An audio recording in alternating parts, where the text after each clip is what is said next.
pero wag kayong mag-alala kasi sabi ko nga, 'di ba, ang blessing in disguise ito, and sasagutin din ng universe yung mga dasal nyo, mga kapiksi. Ito talaga blessing.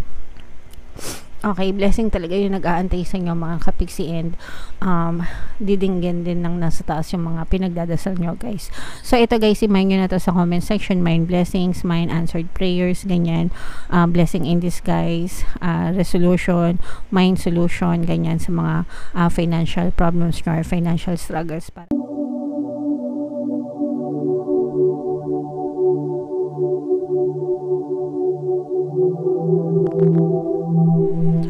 Hello guys, hello Aquarius, welcome back to Pinoy Pixie Tarot.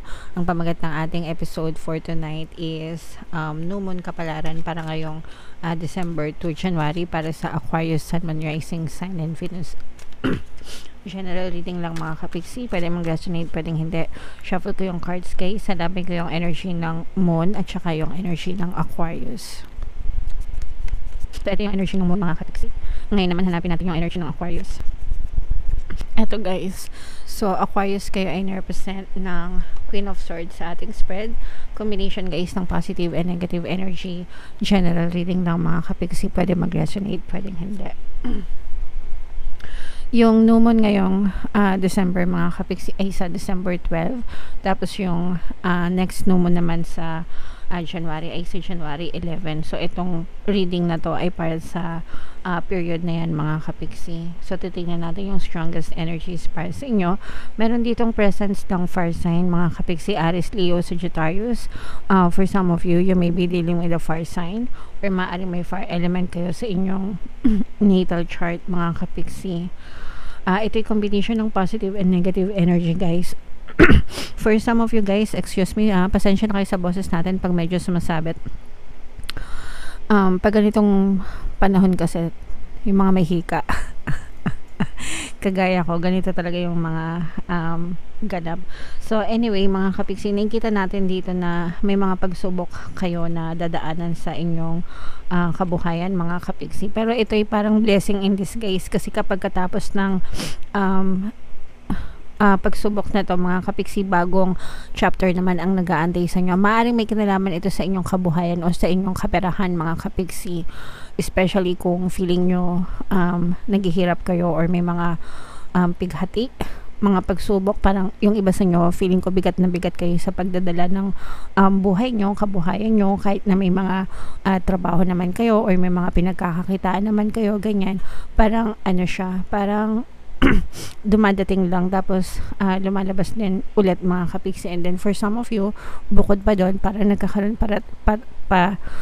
talaga kayo ng mga extra challenges, guys, pagdating sa inyong kabuhayan. Okay, so wag kayong mag-alala, guys, konting tiis na lang kasi matatapos din itong chapter na to, and magkakaroon kayo ng panibagong chapter sa inyong kabuhayan, mga kapiksi.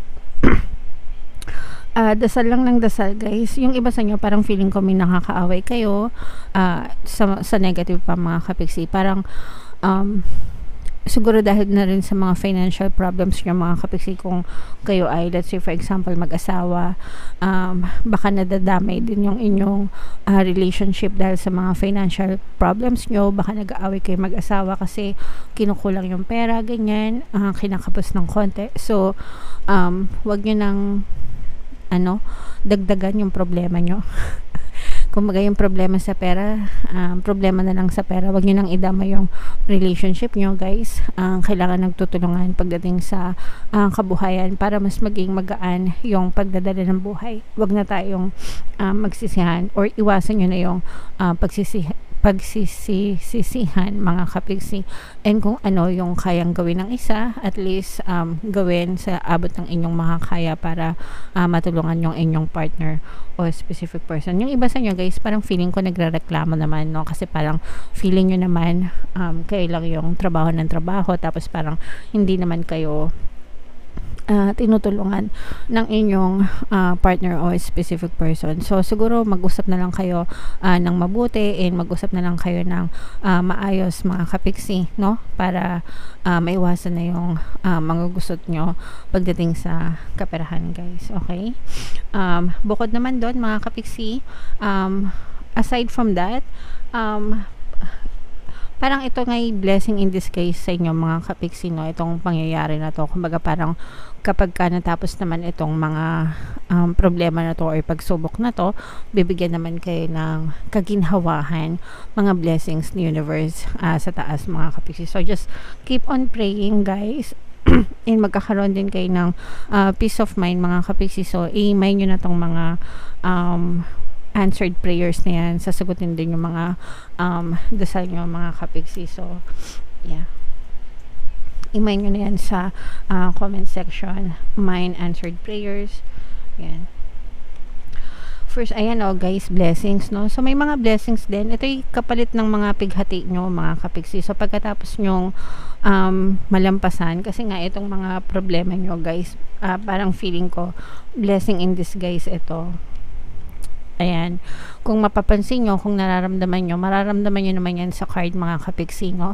Talagang parang puro tinik kayo sa dibdib, diba? Ayan, no? Literal na marami kayong tinik sa dibdib, marami kayong pinagdadaanan, mga problema. Siguro hindi lang sa pera, mga kapiksi, even sa relationship, for some of you. Kasi nga yung iba parang feeling ko nadadamay na yung inyong relationship dahil sa mga problema nyo sa pera or sa pananalapi. So, and yung iba sa nyo, guys, parang feeling ko nagpapatong-patong na rin yung mga tinik nyo, tapos parang wala kayong masabihan, hindi nyo mailabas, nasa sa loob nyo lang, mga kapiksi. Pero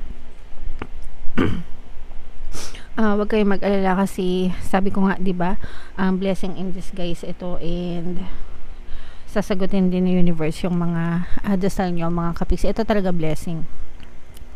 Okay, blessing talaga yung nag-aantay sa inyo, mga kapiksi, and didinggin din ng nasa taas yung mga pinagdadasal nyo, guys. So ito, guys, i-mind nyo na to sa comment section. Mind blessings, mind answered prayers, ganyan, blessing in disguise, resolution, mind solution, ganyan, sa mga financial problems nyo or financial struggles, para talagang ma-experience nyo.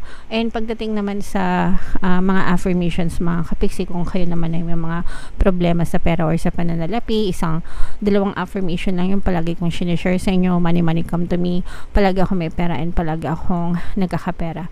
Sabihin nyo lang yan on a daily basis, guys, hanggang sa gumaan talaga yung status nyo sa kaperahan. And also, kapag may mga problema kayo, guys, ang pinaka the best na affirmation dyan is, every day, in every way, my life gets better and better. Okay? So, i-comment nyo yan sa baba, guys, para lalo na dun sa mga kapiksi natin na naka-resonate, and kung talagang may mga problema kayo na pinagdadaanan, again, every day, in every way, my life gets better and better. Okay? Every day, in every way, my life gets better and better, para talagang mas maging ma-okay yung kalagayan, yung status nyo sa inyong mga kabuhayan, mga kapiksi. Alright? Okay, so comment down below if feeling nyo naka-resonate dyan. And guys, no, sabi ko sa inyo, i-mind nyo to mga blessings na to, answered prayers na to, i-comment nyo sa baba, mine, claim, ganyan, para talagang experience nyo siya ngayong new moon season, mga kapiksi. So, shuffle ko to, guys. Tingnan natin yung additional na message para sa inyo. Habang sinashuffle ko to, panoorin nyo muna tong video natin regarding sa ating paano mag-manifest ng abundance video course. Kapiksi, sawa ka na ba sa mga struggles at hirap sa buhay mo? Masipag ka ba at masikap sa buhay, ngunit hindi ka pa rin umaasenso? Ilang beses ka na bang nag-attempt magnegosyo at mag-invest, pero palagi ka pa rin nalulugi? Sa pagkakataon na ito ay maaaring may subconscious beliefs ka na nagiging balakid sa iyong pag-unlad at pagyaman. Introducing, paano mag-manifest ng abundance video course. Dito ay matututunan mong ma-overcome ang mga balakid mo para tuluyan ka ng umunlad, umasenso, sumagana, maging matagumpay, successful at maswerte sa iyong kabuhayan, pera, trabaho, negosyo, salapi at kaperahan ng bonggang-bongga. Dali, mag-send na ng email sa pinoypixietarot@gmail.com at simulan na ang iyong pagyaman ngayon. Alright. So, gusto mo bang yumaman? Kapiksi, kung gusto mong yumaman, umunlad at umasenso ng bonggang-bongga, mag-avail ka na ng course na yan kasi sobrang ganda talaga yan, guys. And good news mga kapiksi, no, dahil Christmas season ngayon, meron tayong Christmas sale from December to 31, mga kapiksi. Dalawang combo yung i-sale natin. Una, meron tayong magbibigay ko ng 10% discount sa lahat na mag-avail ng course from December 1 to 31. At saka, meron pa kayong 1 free pampaswerte subliminal. Doon lang, guys, sa lahat ng mag-avail ng course. So, mag-avail na kayo, guys, habang may sale tayo. And meron din tayong email coaching, manifest your desires using the law of attraction. If meron kayong mga specific na gusto nyong i-manifest, pwedeng love and relationship, pwedeng money or career, mga kapiksi, pwede kayong magpabook ng email coaching session with me. Mag-send lang kayo, guys, ng email sa pinoypixietarot@gmail.com.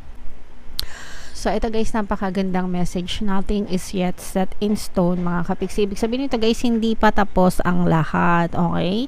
Hindi pa tapos ang lahat, mga kapiksi. Habang may buhay, may pag-asa.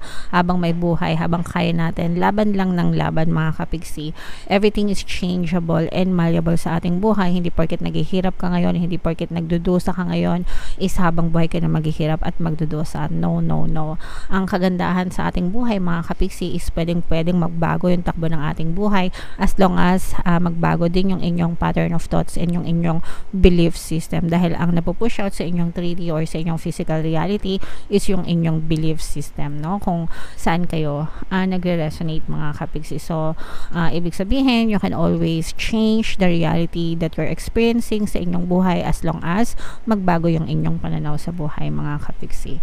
So, attune to the moon, guys. I know that the best will unfold for me. O, diba? Sobrang ganda. I-comment nyo yan sa baba, mga kapiksi. Again, I know that the best will unfold for me. Alam ko na yung best ang ibibigay sa akin ng universe. Alam ko na kung ano yung deserve ko, yun yung ipagkakalob sa akin ng may kapal. Alam ko na lahat ng magaganda at mga karapat-dapat na bagay na nasa akin ay ipagkakalob sa akin ni Ama. So, ganun palagi dapat yung inyong way of thinking, yung pattern of thoughts nyo, mga kapiksi, para talaga na ibigay at ipagkaloob sa inyo yung mga blessings at mga biyaya na deserve nyo sa buhay, mga kapiksi. You're meandering towards your goal, and that's okay. Papunta kayo sa inyong goal, mga kapiksi, okay? So, just keep on moving forward. Persist, magtiyaga, magsikap, mga kapiksi, hanggang sa talagang tuluyan yung marating yung mga bagay na dinidesire nyo sa buhay. Staying adaptable is the key to success for you now. So, pag sinabing adaptable, mga kapiksi, flexible, no? Kayang-kaya nyo mag-adapt, kayang-kaya nyo mag-adjust sa mga changes, sa mga pagbabago sa inyong buhay, mga kapiksi, okay? And make sure you're not being laid astray. Make sure na hindi kayo basta-basta naniniwala, no, dun sa mga negative na nakikita nyo, naririnig nyo, dun sa mga chuchu, sa mga bash, ng mga kung anek-anek, guys. Buhay mo yan, ikaw ang magdidikta kung ano ang gusto mong marating sa buhay mo, hindi ang ibang tao, okay? Have you become distracted? Time to focus. Baka na-distract ka, kapiksi, sa mga bagay na gusto mong gawin sa buhay mo, kaya lumipas yung panahon na wala ka na-achieve. So, it's time to focus, mga kapiksi, no?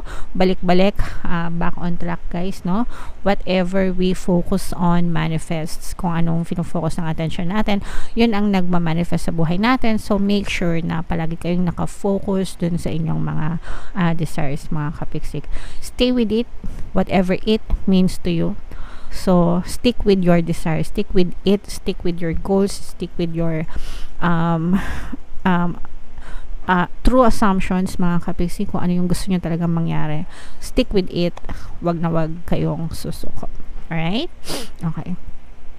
So, comment down below. Aquarius, if naka-resonate kayo sa mga messages nyo, super nice, super ganda.